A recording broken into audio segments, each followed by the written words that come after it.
Starcasting to you from the City of Angels. Have you won? My name is Kiris. Thank you so much for being here and listening to the Voice of Astrology podcast. Astrology is the eternal, indestructible superpower of the cosmos. And if you're looking for the force and freedom to make your own choices in life, to live the life that you want to live, then you've come to the right place. All you have to do is look up and look within, as above, so below. Let's explore and journey with astrology and explore how to connect with the stars, the planets, the energies for our new week ahead. This is our astrology for the week beginning Sunday, November 6th through Saturday, November 12th, 2022. Let's take a look at some of the charts that we have for this week coming up.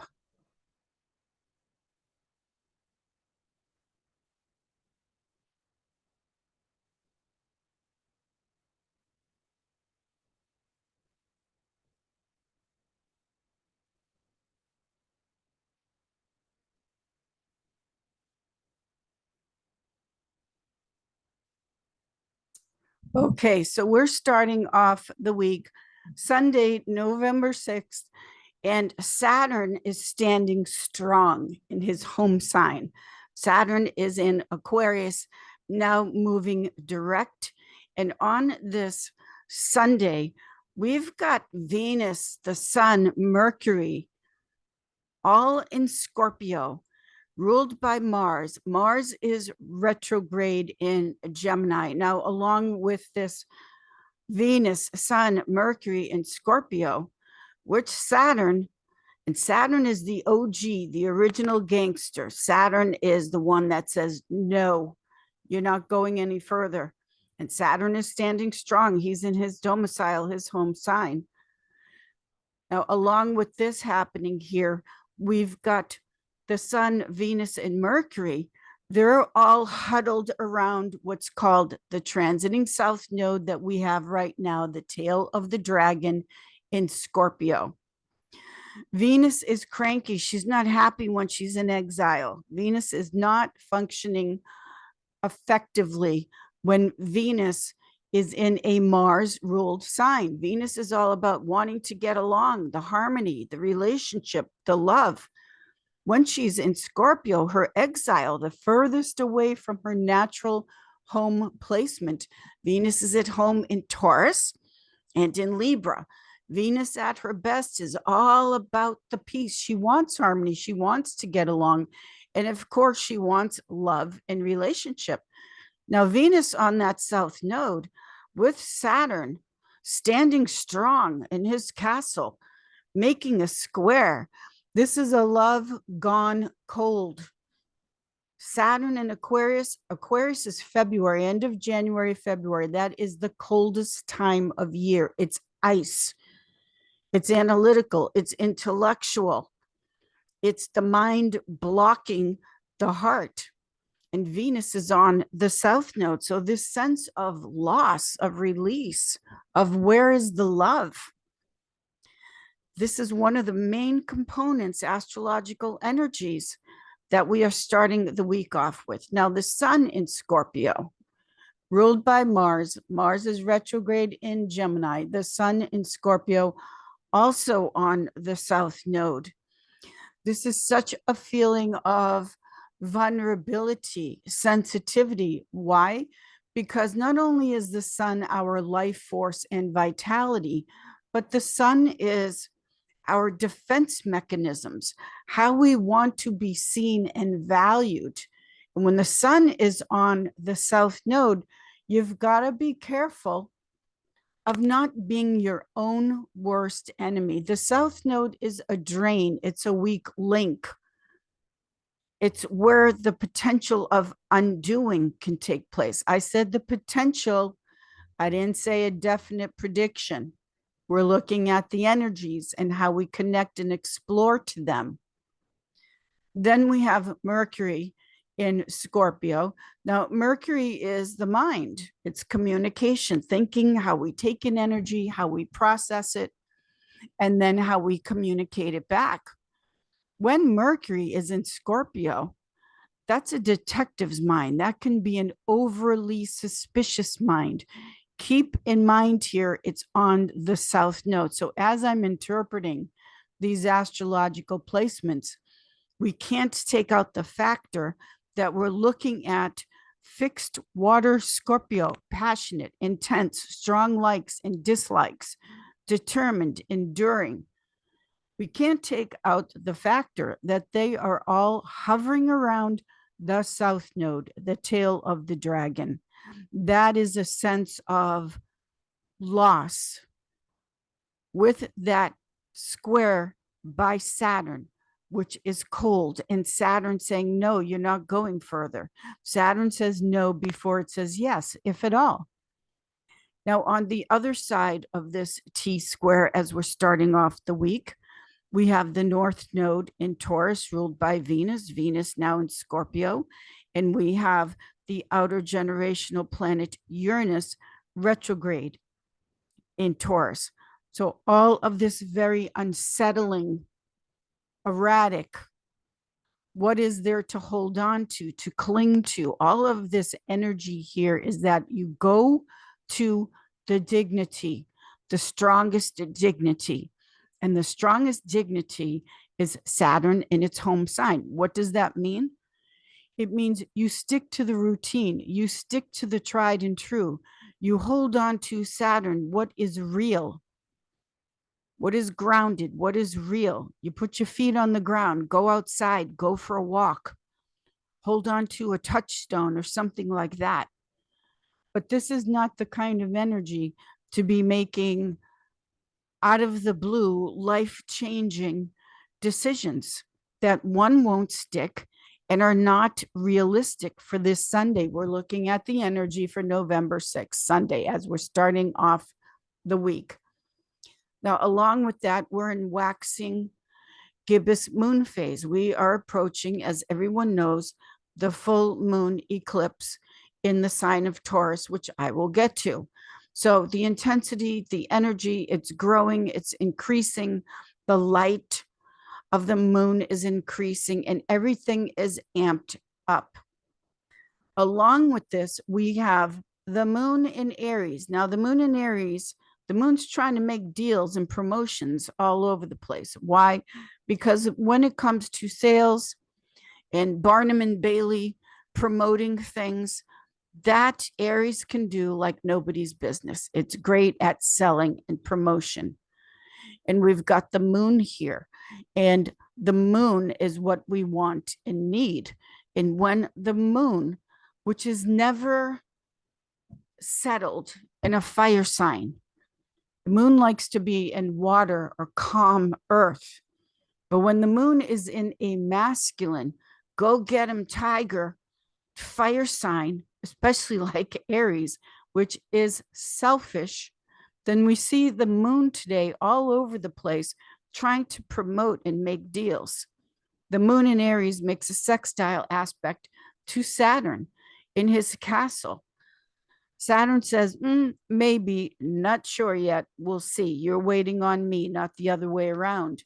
The moon in Aries makes a sextile aspect as well to Mars retrograde in Gemini. So the moon's going up to the greater and lesser malefics.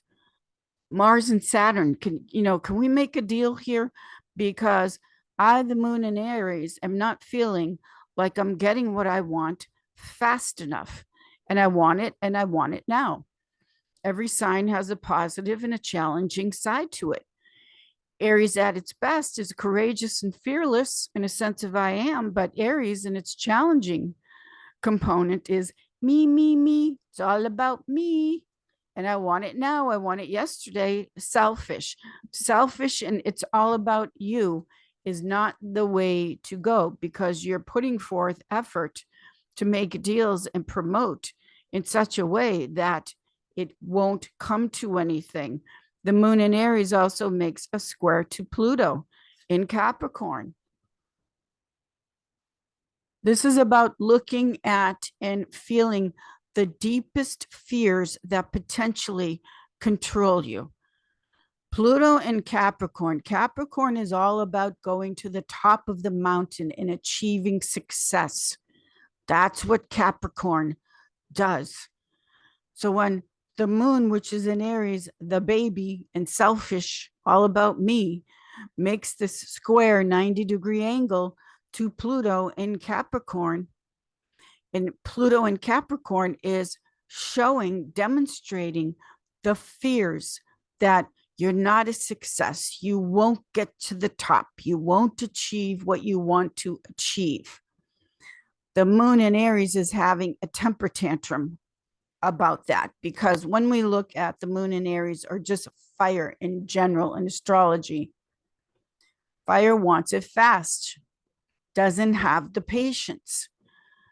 Pluto in Capricorn is saying, too bad, go kick rocks, tough luck. You're not getting what you want as fast as you want it. And by the way, Pluto in Capricorn is saying, take a look at the fears and the impatience, the lack of discipline. Capricorn, when Capricorn, the goat, sets a goal that they're going to the top. I've said this so many times. Watch a mountain goat scale the side of a mountain until they get to the top. It is unbelievable. Every move they make is so well planned out, thought out. The determination, the willingness to take the time, to take the necessary steps to get to the top. This is what Pluto in Capricorn is saying to this moon in Aries today. Hey, little baby moon in Aries, you're not getting there quickly, and you're not getting there easily. And all the temper tantrums and drama is not going to get you there faster, and most importantly to Capricorn, securely. We've all heard of those one hit wonders. They get one hit song, and then what? They're gone. They've disappeared. Capricorn does not roll that way. Capricorn is about the establishment of an empire that's going to stand the test of time. Capricorn is not so much about, like the moon in Aries, or like Aries, Capricorn is not about having to flex and show off and wave the success in everybody's faces. Capricorn is more about being very comfortable with having the power behind the scenes, but the power is secure. Aries is more about, I want it now, and then gets bored and what's off to the next thing. So when we have this moon in Aries to start off the week, trying to promote and make deals with all the other planets, then Pluto, which finally puts an end to something, Pluto in Capricorn says, no, you're going to have to wait. You're going to have to wait, and you're going to have to do it right. So to say that the energy is frustrating, irritable, is an understatement. Later on in the evening, we have the moon enter her exaltation in the sign of Taurus. So exalted is over the top. It's much ado about nothing. The moon exalted in Taurus wants it all and then some. This is a great desire, because the moon is what we desire, what we're hungry for. And with Taurus that says, I have, the moon exalted in Taurus is that desire for it all and more, what I call a not enougher. There are some people, you may have met them yourself, that no matter how much they have, no matter how much they get, never enough. Got to have more and more and more. Now, that can give us the drive to move forward. And certainly with Taurus, fixed Earth, we're looking at the cosmic power, the energy to stay the course, to endure, to keep going, to keep building. Nothing wrong with that. But as we're getting to this full moon eclipse, and now we have the moon over the top, exalted in Taurus, never enough. This amps up the desire. After the moon enters her exaltation in the sign of Taurus, Venus in her exile She makes that little attempt, Venus in Scorpio, and makes a square aspect to Saturn standing strong in his domicile. Venus trying to charm Saturn into getting what it wants, which with Venus, it's all about the relationship. So with Venus making that like Custer's last stand to get Saturn to bend. In other words, if you are in a relationship situation where you are not able to control the partner, to get the partner to think your way, do what you want, to comply, this attempt of Venus far away from home, opposite sign, Scorpio, she's trying to go at the relationship with threats and Mars energy. Doesn't work with Venus, and it's certainly not going to work with Saturn in his domicile. So whatever issue relationship wise you're trying to force, don't waste the energy. Wait for more conducive, supportive energy to help you out. Not going to happen as we start off the week.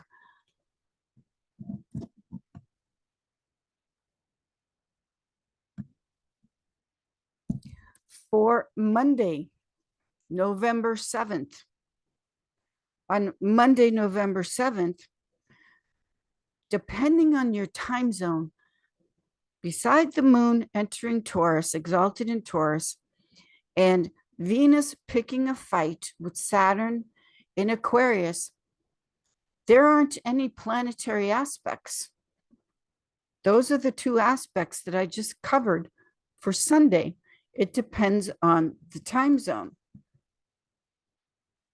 So after all of the struggle and conflict of Sunday, Monday, the moon's day, day before the lunar eclipse, this is a day where you may feel so depleted of energy that the best you can do is take care of your health, especially in the area of the stomach, third chakra, the moon. It's the moon's day. And no, the moon is not void, of course, but the moon is guiding in the sense of the best that the moon has to offer. And the moon at her best is self-care, getting in touch with your feelings, getting in touch with the true inner authentic self, and self-care. Not a day to try to push it through. For Tuesday, which is the big day, midterm elections, the total eclipse. Let's take a look at what's happening here on this day astrologically. This day is just a chock full of power intensity. So on November 8th, with the full moon, eclipse, 16 degrees Taurus, you want to know where this is taking place in your chart, how it's aspected, how it's connected to everything else in your chart. Just saying what house is in for all the rising signs. It's general, but it's general. So let's just say it's general. You have to go so much deeper with all the astrological details. But if you're new to astrology, then at least what house it's in, you can take a look at that, although there's so much more to add on to that. Now, this November 8th, we've got the moon in Taurus making an opposition to Mercury in Scorpio. Then, of course, we have the full moon, where the moon accepts the full light of the sun, This is on the money axis, I have versus we have. This is an intense power struggle. This also brings in a love sexuality component. Venus versus Mars, to love, to not love. Then we have the moon making a conjunction to the planet Uranus in Taurus. The moon makes a square. She tries to make a deal with Saturn as well. Moon squares Saturn. Saturn says no. The domicile is stronger. And this moon in Taurus, ruled by Venus, is not at its most enchanting and charming.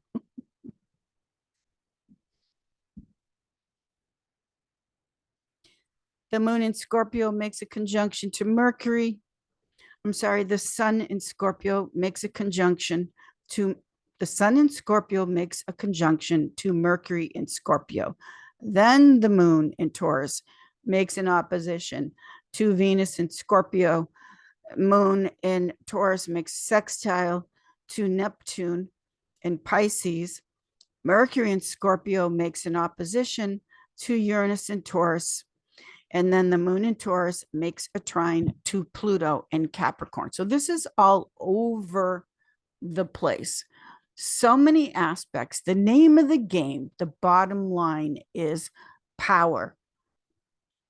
Because we're looking at fixed signs of the zodiac that keep going and going and will not give up until it's the last breath.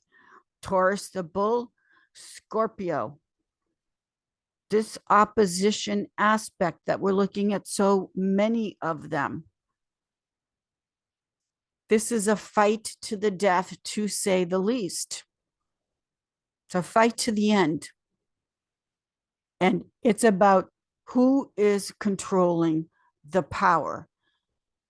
Yes, on the world stage, because it's midterm elections, but also in your private, personal life. It's a fight to the end for who's holding the power. And when all is said and done, that's the name of the game.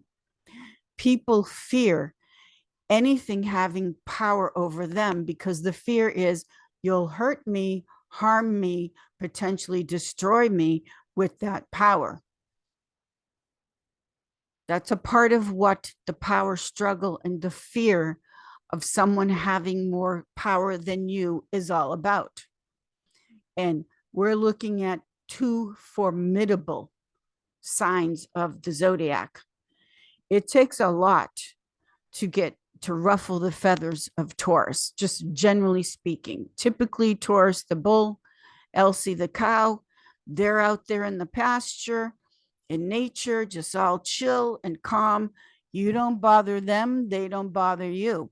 But once you start waving that red flag in front of El Toro, the bull, and you see the bull put their nose to the ground and start pawing the ground, you run for your life.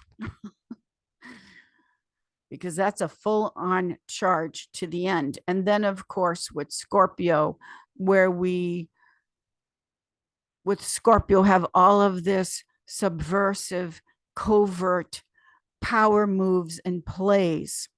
And then some in this situation, because the Scorpio is on the south node, tail of the dragon, not going to give up the power no matter what it takes. So this axis that we're looking at here, and you're probably feeling, you'd have to live under a rock pretty much to not feel the energy and what's going on all around you, everywhere, no matter where you live. So all of this is that power component that's going to see it through to the end. Now, with Taurus in astrology rules over the throat, what we take in. Scorpio rules over the other end, what we release, what we let go of, the poison, the toxic. And so this is connected to, this astrology is connected to what you take, what you let in, what you let in. You do have a choice over what you put in your mouth and what you take in and what goes down the throat. You have free will and choice there. Scorpio is the release, the getting rid of the poison and toxins. Or as Taurus the bull would say, the BS, the bull. So just struggle for what's real. Taurus, what is the truth? Taurus, this is part of this cosmic journey. Scorpio finally saying, I have to release and get rid of what has become deathly to my life, myself, my body. Scorpio is death. And it's very tied into what's going to take you down because of your addictions, in particular, sexual addictions. People live secret lives. What's private is certainly their business, but we're not looking at privacy in a healthy way with this axis. We're looking at what's addiction and what can potentially destroy you. And you have a choice there as far as what are you going to let go of and walk away from, literally getting rid of the poison. In your world, in your private life, in the way you choose to live your life. This money axis of Taurus and Scorpio is also connected or highlighting for us as the cosmic superpower. Where do you allow yourself to be bought for safety and security? Taurus is the money sign. I have, this is mine. I want safety. I want security. I want comfort. Taurus likes it comfortable. Scorpio likes it dangerous. So this is also taking a look at where you can be bought for comfort and safety. That's a part of what this full moon eclipse is about, and how that is addictive to you potentially, how it can take you down potentially, can and will sooner or later. So a lot more is going on here besides the midterm elections, which of course is important. I'm not saying that that's not important, but it all begins with you. It all begins with your life, your happiness, your well-being. Because if we're not happy, we're not going to bring positivity to ourselves, our family, our world, and of course, the outer world. So start with you, and where you're exchanging love, what you love, who you love, for comfort with this full moon in Taurus. For Wednesday, November 9th,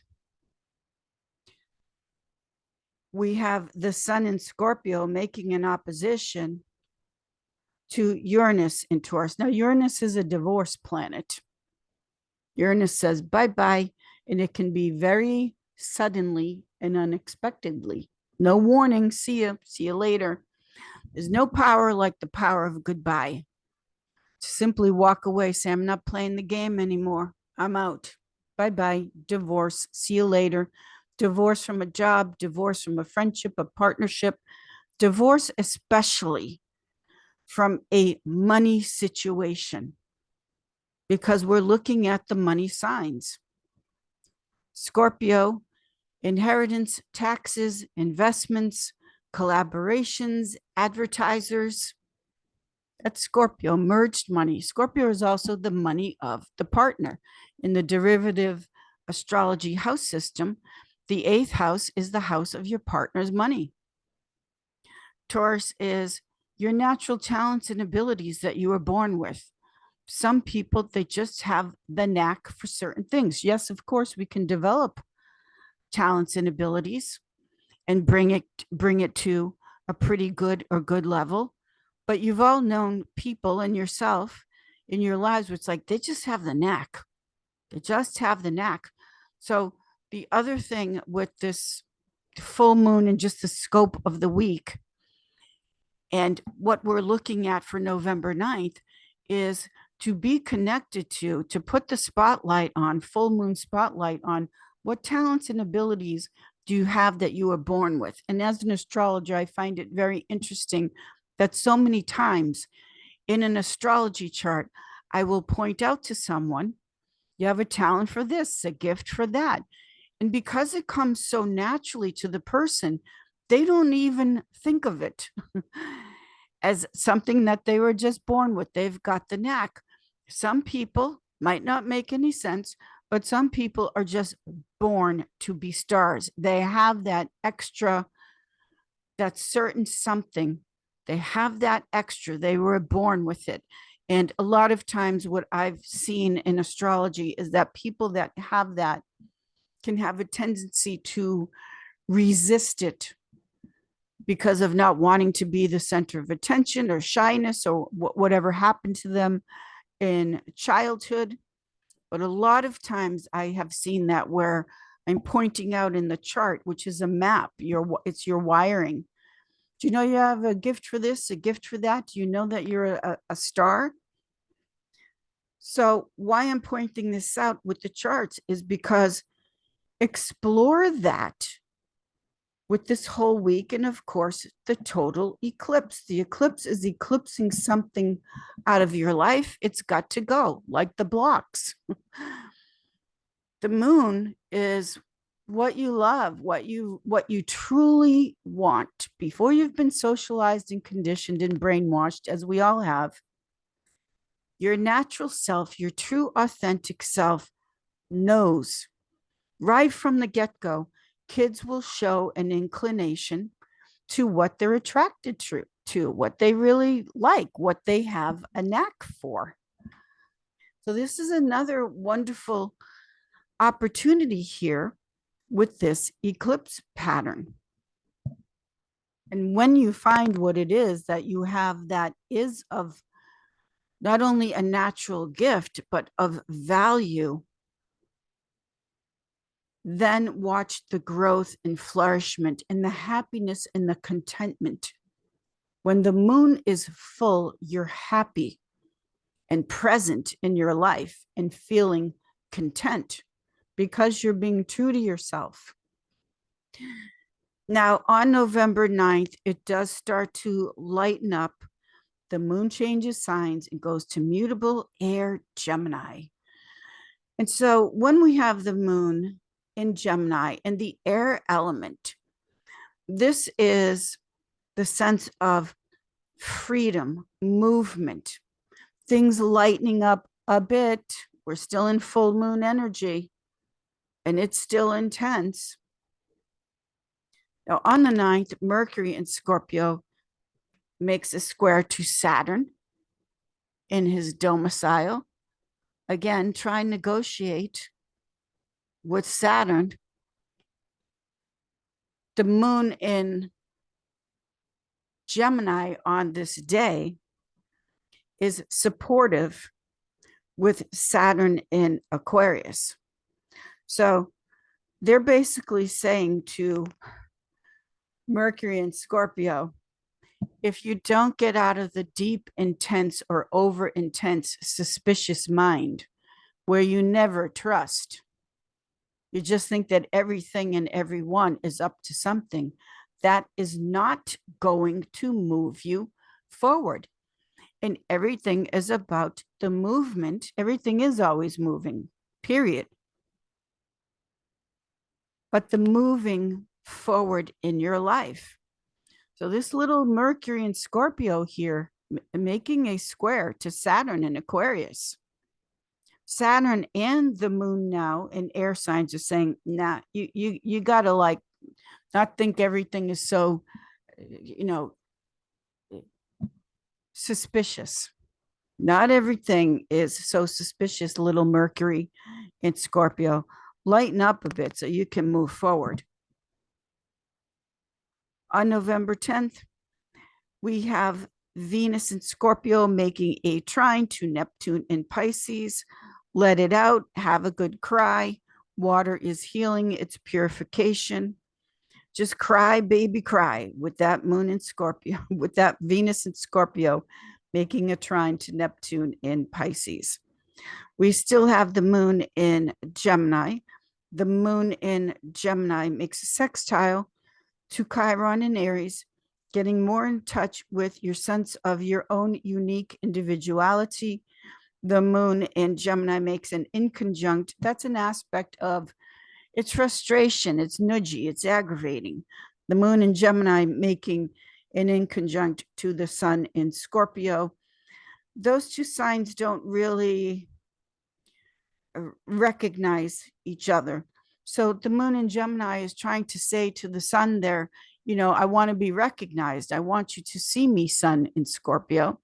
And the sun in Scorpio saying, yeah, but you're not deep enough for me. And you're always changing, by the way, which is aggravating to a fixed water Scorpio. Can't keep up with the moods and the changes in the feelings. So there's frustration there when we look at the two lights, the sun and the moon, in different elements, making an inconjunct. That's frustration in the sense of we don't speak the same language, we don't see each other, especially when it comes to Scorpio, it's pretty much cut in stone. You say something or whatever the plan may be with the fixed signs, especially Scorpio, it's cut in stone, just about. The moon in Gemini is saying, I gotta move, I gotta have changes here. Like, don't tie me down to just one thing that can never change. And then the moon in Gemini makes a trine, that applying trine that we've been in, that applying trine to Saturn in Aquarius. Now, the moon in Saturn, father and the mother, making that air trine flow. Now, this is harmony. When what you feel and what you want is saying yes with the planet Saturn in Aquarius, which is a new way of looking at things, a new way of building the future, new way of negotiating, looking at different perspectives. That's a nice yes there, astrologically. And then the moon in Gemini will make an inconjunct to Mercury in Scorpio. So here we are back again with the moon saying, I need change here. I need not to be held down so intensely, give it up a little bit. Mercury in Scorpio is still trying to work through being mistrusting of everything and everybody. Caution is one thing, and Saturn is all about that. Take a second and third look and be careful. It's not about being naive and not getting the facts, but suspicion is a whole other level. And for someone to never be trusted, do you ever have someone in your life where they don't trust you and what that feels like when you are trustworthy? It varies. It's not just one thing. Now, on Friday, November 11th, Veterans Day, respect. Now, this is a biggie. We've got the sun in Scorpio making a square to Saturn in Aquarius. This is the standoff at the OK Corral because the sun in Scorpio is the ego, the defense mechanisms. It's how we want to be seen. And when the sun is in Scorpio, it's wanting to be recognized because the sun is recognition. It's wanting to be recognized and seen as powerful.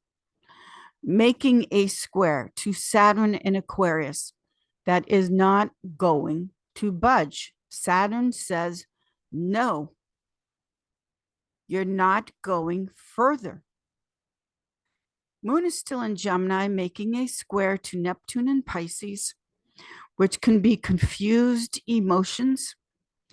Moon in Gemini now goes at it with Venus in Scorpio, with that in conjunct again. Moon in Gemini wants Venus in Scorpio to compromise around the rules of the relationship. Venus is saying no.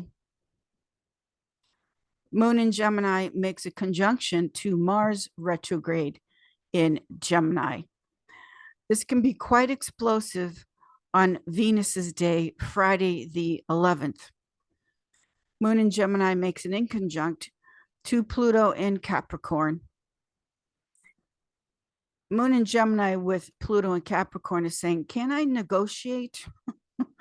Think my way out of my fears? Pluto in Capricorn is saying, really? No, you have to face them and work your way through them.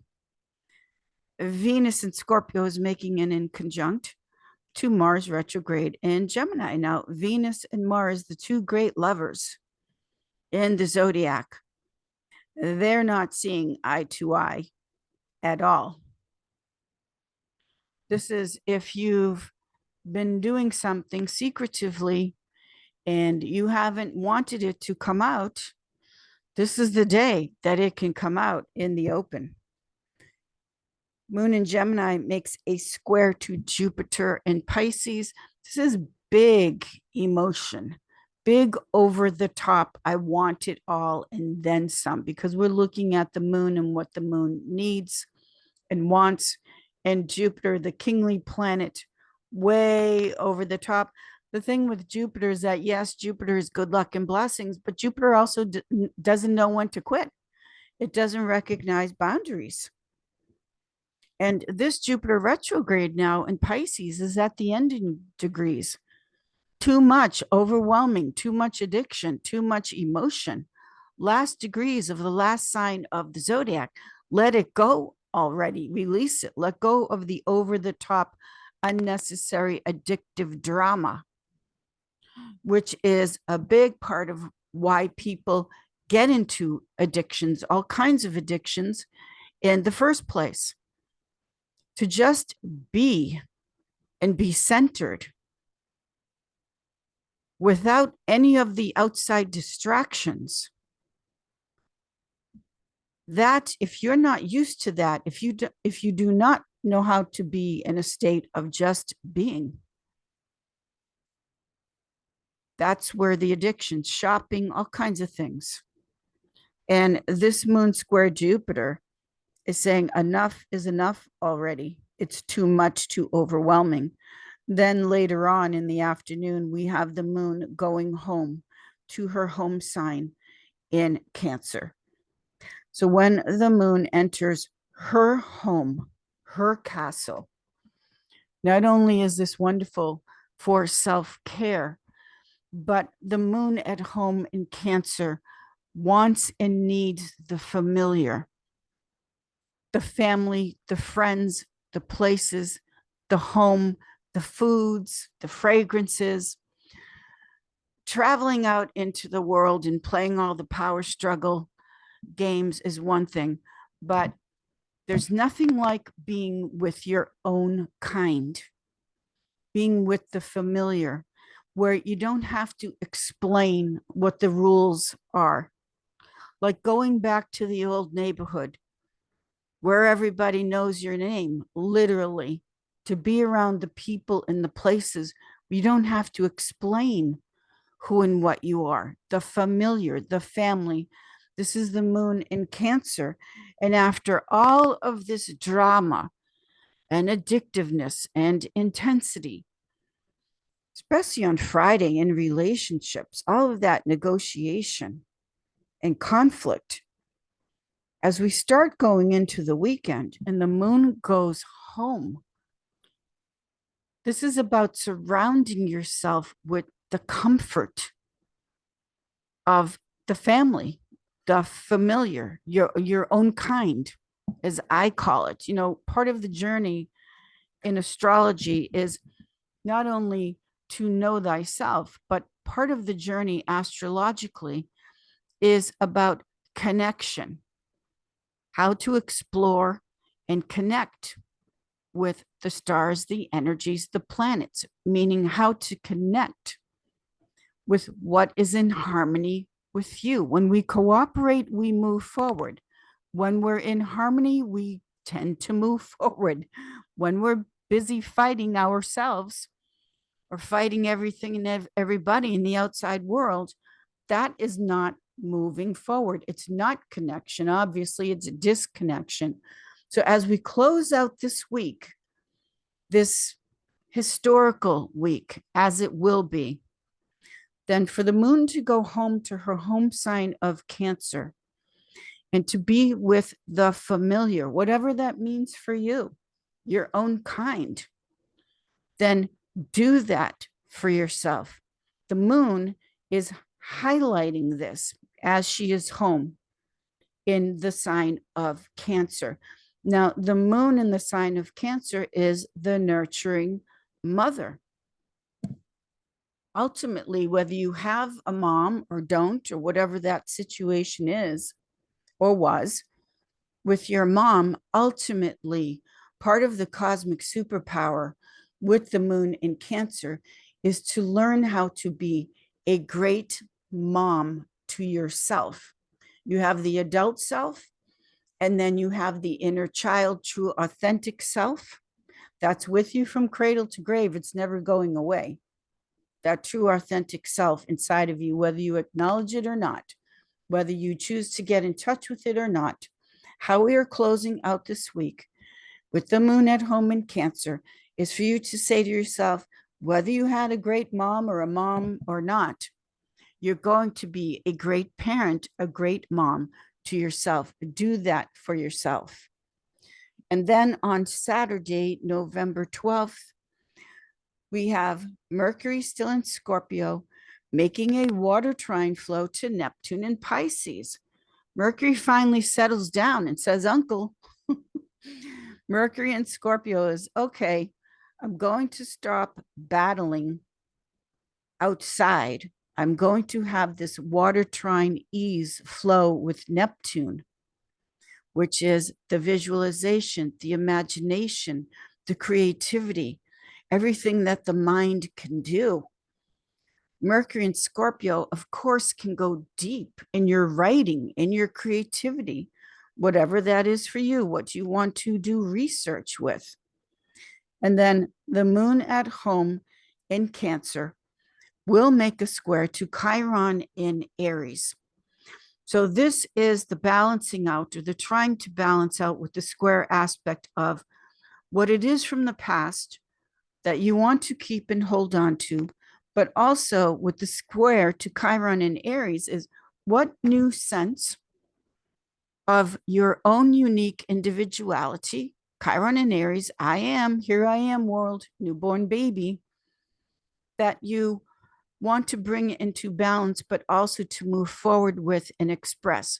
The square is one of the aspects in astrology that says, come on, let's go with this. Let's do something about it. So interesting as we close out the week, the mind, Mercury and Neptune, they're in harmony with what they're creating in their own head, their own imagination. And then the moon square Chiron in Aries, both cardinal signs of the zodiac that lead, usher in to something new, say, yeah, let's move forward with this. Let's try it out. Let's experiment a little bit and see how it goes. What a week this is. The aspects, unbelievable. A historical week for your private personal life, potentially, and also what's going on in the world's stage astrologically. Thank you, everyone. I will see you all in the stars. Have a peaceful, calm, transformative, beautiful week. Thank you, everyone. I will see you all in the stars. Thank you.